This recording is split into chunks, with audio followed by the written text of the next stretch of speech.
Hi, hello and welcome back to Try It Out with Meera Nair. ഒരു നാടൻ theeyal recipe ആയാലോ? തേങ്ങ വറക്കുന്നതും അരയ്ക്കുന്നതും കഷ്ണങ്ങൾ വേവുന്നതും ഏതൊക്കെ കഷ്ണങ്ങളാണെന്നും ഇതൊക്കെ ഒരു നാടൻ തീയലിൽ എങ്ങനെയാണ് എന്ന് വിശദമായി കാണിച്ചു തരാം. ഞാനിവിടെ ചേന, വഴുതനങ്ങ, പച്ചമുളക്, മുരിങ്ങയ്ക്ക, ചുവന്നുള്ളി, പിന്നെ പയർ എന്നിവയാണ് കഷ്ണങ്ങളായി എടുക്കുന്നത്. പടവലങ്ങയും ചേർക്കാറുണ്ട്. എന്നാൽ ഏത്തയ്ക്ക, വെള്ളരിക്ക, കുമ്പളങ്ങ മുതലായ കഷ്ണങ്ങളൊന്നും സാധാരണ അങ്ങനെ തീയലിൽ ചേർക്കാറില്ല.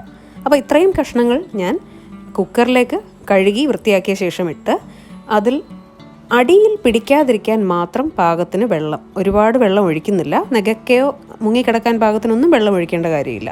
വെള്ളം ഒഴിച്ച് അതിലേക്ക് ഉപ്പും മഞ്ഞൾപ്പൊടിയും മാത്രം ചേർത്ത് കുക്കറിൽ 2 വിസിൽ വരുന്നത് വരെയാണ് വേവിക്കുന്നത്. തേങ്ങ വറുക്കുന്ന വിധം കാണിക്കാം. തിരുമ്മി വെച്ചിരിക്കുന്ന തേങ്ങയിൽ പല വലിപ്പത്തിലുള്ള കഷ്ണങ്ങളൊക്കെ കാണും. അപ്പോൾ ഇതിനെല്ലാം ഒന്ന് ഈവനാക്കാൻ വേണ്ടി മിക്സിയിലിട്ട് ഒറ്റ ഒരു പൾസ് കൊടുത്ത ശേഷം വറുക്കുക. അങ്ങനെ ആകുമ്പോൾ നന്നായിട്ട് ഈവനായി പ്രോപ്പറായി തേങ്ങ വറുത്തെടുക്കാൻ സാധിക്കും. അല്ലെങ്കിൽ പല പീസസ് പല രീതിയിലായിരിക്കും മൂത്ത് വരുന്നത്. ഈ സമയം തന്നെ ഒരല്പം വാളൻ പുളി, പിഴുപുളി എന്നും പറയും, ഇത് വെള്ളത്തിലിട്ട് വയ്ക്കുക. പുളി ഒന്ന് കഴുകിയ ശേഷം ഒരല്പം വെള്ളത്തിൽ അത് കുതിർത്തിടുക.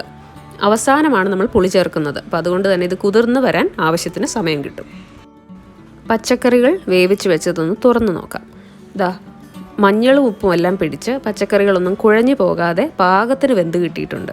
വെള്ളം വളരെ കുറച്ച് മാത്രം അതിൽ ബാക്കിയുണ്ട്, അടിക്ക് പിടിച്ചിട്ടുമില്ല. ഇതേപോലെ വേവിച്ചെടുക്കുന്നതാണ് തീയലിന് നല്ലത്.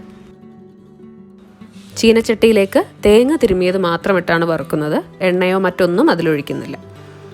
കൈ എടുക്കാതെ ഇടതടവില്ലാതെ ഇളക്കി കൊടുക്കാൻ ശ്രദ്ധിക്കണം. അതേപോലെ തന്നെ പ്രത്യേകം ശ്രദ്ധിക്കേണ്ട ഒരു കാര്യമാണ് തീ. ലോ ഫ്ലെയിമിൽ വെക്കുന്നതാണ് ഏറ്റവും നല്ലത്. കാരണം തേങ്ങ നന്നായി വറുത്തെടുക്കുക എന്ന് പറയുന്നത് തീയലിന് വളരെ ഇമ്പോർട്ടൻ്റ് ആണ്. ഹൈ ഫ്ലെയിമിലും മറ്റും ഇട്ടാൽ ചില ഭാഗങ്ങൾ വേഗം മൂക്കുകയും ചില ഭാഗങ്ങൾ മൂക്കാതെ കിടക്കുകയും ഒക്കെ ചെയ്യും. ഏറ്റവും നന്നായി വറുത്തെടുക്കാൻ ലോ ഫ്ലെയിം അല്ലെങ്കിൽ മീഡിയത്തിൽ ഒരല്പം താഴെ വരെ മാത്രം തീ വയ്ക്കുക. അപ്പോൾ തേങ്ങ നന്നായി മൂത്ത് വരുന്ന പല ഘട്ടങ്ങളാണ് ഞാനിവിടെ കാണിക്കുന്നത്. മൂത്ത് ഒരു ലൈറ്റ് ബ്രൗൺ കളറാകുന്ന സമയത്ത് ഞാൻ അതിലേക്കൊരു 2-3-4 ചുവന്നുള്ളി കൂടെ ചേർക്കുന്നുണ്ട്. ചുവന്നുള്ളി ഓൾറെഡി നമ്മൾ പച്ചക്കറികൾ വേവിക്കുന്ന സമയത്ത് ധാരാളം ചേർത്തിരുന്നു. തീയലിൻ്റെ ഒരു പ്രധാന ഇൻഗ്രീഡിയൻ്റ് കൂടിയായ ചുവന്നുള്ളി തേങ്ങ വറക്കുമ്പോഴും കൂടെ ചേർത്താൽ നല്ല രുചിയാണ്. തീയൽ ഒരുപാട് രുചികരമാണെങ്കിലും ശ്രദ്ധിച്ചു കഴിഞ്ഞാൽ മനസ്സിലാകും ഇതിൽ പല രുചി കൂട്ടാനുള്ള പൊടികളും നമ്മൾ ചേർക്കാറില്ല. മല്ലി ചേർക്കാറില്ല, അല്ലെങ്കിൽ മസാലപ്പൊടികളോ ഗരം മസാലയോ അങ്ങനെയൊന്നും ചേർക്കാറില്ല. എന്നിട്ട് പോലും ഇത്ര രുചി ഉണ്ടാകണമെങ്കിൽ വറുത്തരയ്ക്കൽ വളരെ കറക്റ്റായിരിക്കണം.